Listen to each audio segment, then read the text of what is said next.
Hello students, welcome to your biology class. And today shall we discuss about the thymus gland.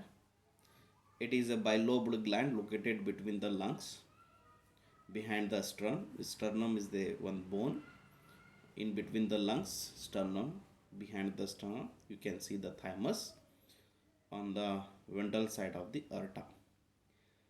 It secretes thymosin peptide hormone, and functions of that hormone is the differentiation of T lymphocytes with to provide cell mediate immunity, promote antibodies production for humoral immunity also.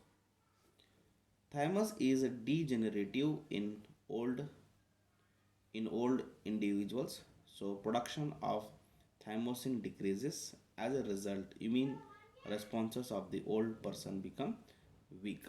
Weak ಆಗ್ಕೋತಾ ಹೋದರೆ ಅವರ immune system ಏನಾಗ್ತದೆ, weak ಆಗ್ತಾ ಹೋಗ್ತದೆ. Then next gland is the adrenal gland. It has the two parts, adrenal cortex which was the outermost and adrenal medulla which was the innermost. ठीक है. Adrenal cortex जो outermost है, it has three layers: inner zona pellucida, middle zona fasciculata, outer zona glandulosa. It promotes the corticoid hormone such as glucocorticoids, many cortisols, mineralocorticoids, mainly uh, aldosterone, then androgenic corticoids.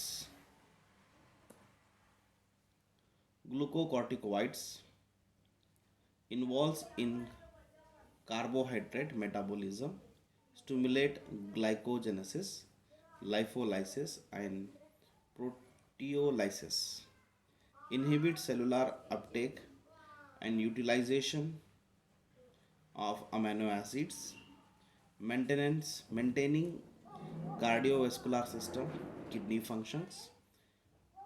Cortisol stimulate RBC production, produce anti-inflammatory reactions and suppress the immune responses. Okay, are the functions of glucocorticoids. Mineralocorticoids regulate the water body fluid value, electrolytes, balancing osmotic pressure and blood pressure. Aldosterone is a one type in that maintains the reabsorption of sodium and water from the renal tubules and excretion potassium ions. Androgenic corticoids, the growth of axillary hairs, pubic hairs and facial hairs during the puberty. When the puberty happen, all type of hairs we can see on the diagram, all those hairs are produced because of these hormones. Deficiency of corticoids hormones affect the carbohydrate metabolism, cause to the acute weakness and fatigue. This condition is called Addison's disease. Adrenal medulla produce catecholamine hormones such as adrenalines and noradrenalines. These are rapidly secreted in response to stress emergency stimulation, so called emergency hormone. ಇದಕ್ಕೆ ಏನಂತಾರೆ ಅಂದ್ರೆ emergency hormone, the hormones of fight or flight hormones like this. I hope you people are understood it very well. So next will be continue in the next period. Thank you.